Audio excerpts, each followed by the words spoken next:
the Daily Star, the front page of the Daily Star, because many newspapers this morning have been covering the fallout between the US President, Donald Trump, and the richest man in the world, Elon Musk. And that's very true. My director, Darren, saying that the Daily Star doesn't often kick off our news review, Lost in Space. This one does this Saturday because it appears that Elon Musk is throwing his toys out of the pram. Yes, I mean, unsurprisingly, they both seem to be throwing their toys out the pram. The mirror called them babies this morning, and now we're seeing that Elon Musk is now threatening to strand astronauts in space because he's going to take his SpaceX Dragon landing pod away, meaning he'll decommission it, and so they can't get back. I mean, this is just the latest in what we've seen over this past week of some of the most outrageous claims, some of them coming from Musk, where he alleged that Trump is involved in the Epstein files, some of them coming from Trump saying that he's... an allegation also. An allegation, yeah, exactly. And Trump is saying that he was wearing thin with Musk and actually had to kick him out. I mean, it was only a week ago. These two were best friends again in the Oval Office, handing over a golden key of commitment. But when you look at this on a more of a policy level, are we surprised that they're actually falling out? When it was the election, Elon Musk very much got swept away with the love that he was given, with how everyone was praising him for being this genius. But the reality is, since that time, it's been very different in terms of Musk does not want more tariffs on China because he gets a lot of his products for all his equipment and technology from China. But that's been a huge policy of Trump so far. He also does not support Trump's crackdown on immigration from places like Harvard and foreign students coming over because he very much needs these high-skilled immigrants to come in, work in his company and build it up. So on a policy level between these two, there have always been these very intrinsic differences. And I guess now the big, beautiful bill, which is the latest one they've fallen out over this week, is just the latest in a long string of things that they actually fundamentally disagree over. So what you're alluding to is that you think actually 6 months was a long time.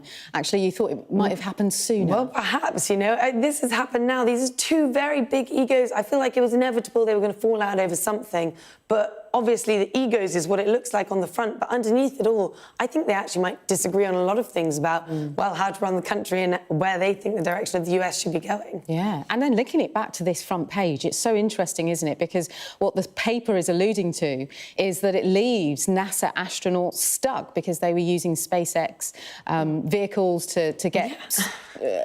astronauts to the International Space Station and back, and that leaves a real conundrum, I suppose, for NASA. Absolutely, for NASA, definitely, but also for the poor people who are up there. They have poor families who are down here. You're thinking, how are they going to get back? Is this, you know, could it get into a more dangerous situation if they're left up there for too long? Let's move on then to the Daily Mail, your paper. This is page 2, and a crackdown on working from home. I didn't know this was still a thing. Yeah, I know, clearly it still is, but it's saying that people in Whitehall, the civil servants, are still very much staying away and they're not coming into the office. You know, this is surprising on many levels, mainly because it's not been a particularly quiet year. We've got the spending review coming out next week, and it says here that Rachel Reeves' office had the worst attendance rate amongst the major departments of just 63%.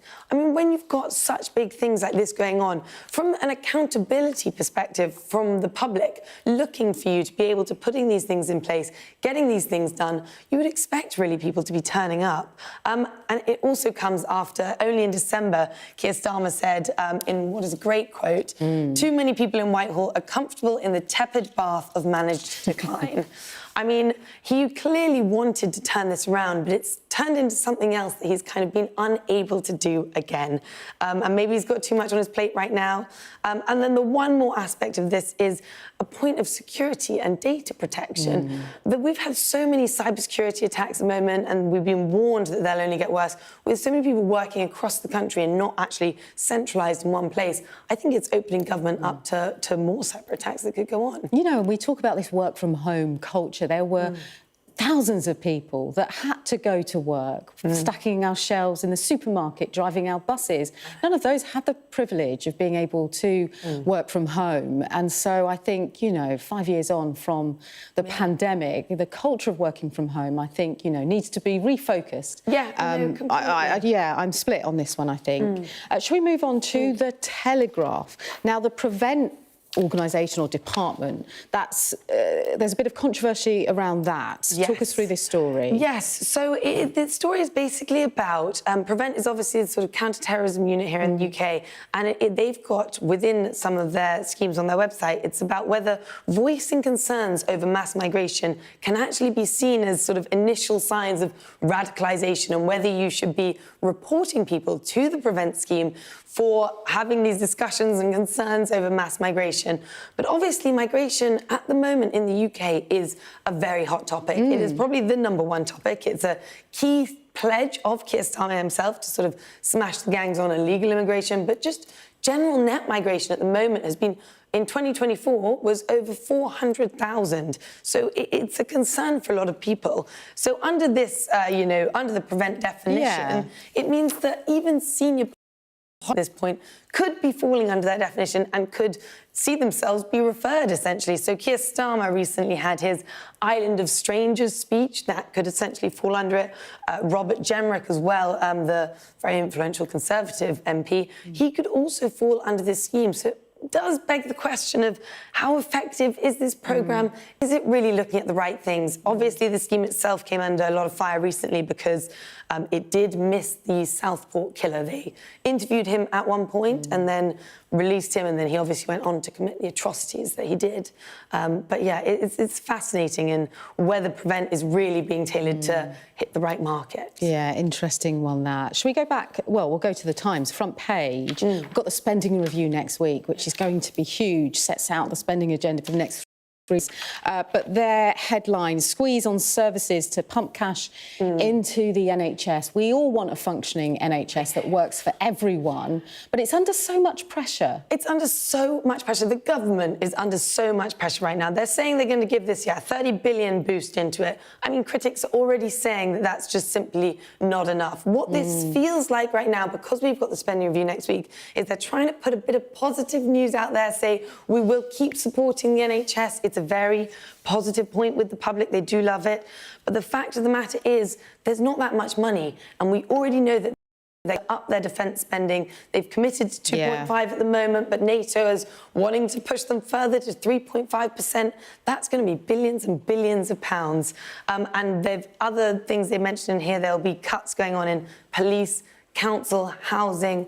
I mean, for Keir Starmer right now, he's going to be under immense pressure, not just from the public, obviously, but also from other MPs there. Angela Rayner, Yvette Cooper, those are their departments that will be losing out on huge amounts of money. And quite frankly, he's probably in a lot of different battles on a lot of his home front. Yeah, and so much lobbying. I don't know if it's too late for them to still be lobbying now. But yeah, exactly. There's so much about it as well, like, wait times. They're still not down. It feels like we've been having the same conversations for, 18 months, definitely since it was the Conservatives. And I do appreciate that Labour have only just taken over, but realistically, when people are struggling so much financially, when crime seems to be on the rise, when all these other things are going on, are people really going to be most concerned about wait times in A&E? We'll see. We'll stay with the Times for this very last story. We've got 30 seconds. A revolution will be bumpy for e-scooters. Yes, so this is a CEO saying that she wants to introduce 50,000 more e-scooters into the UK over the next 5 years. I mean, obviously, on the front of it, it's positive, environmentally friendly, but there's a lot of regulation at the moment that we don't have around e-scooters that we'll need to tighten up. Thank you, Lettice. Join us after the break.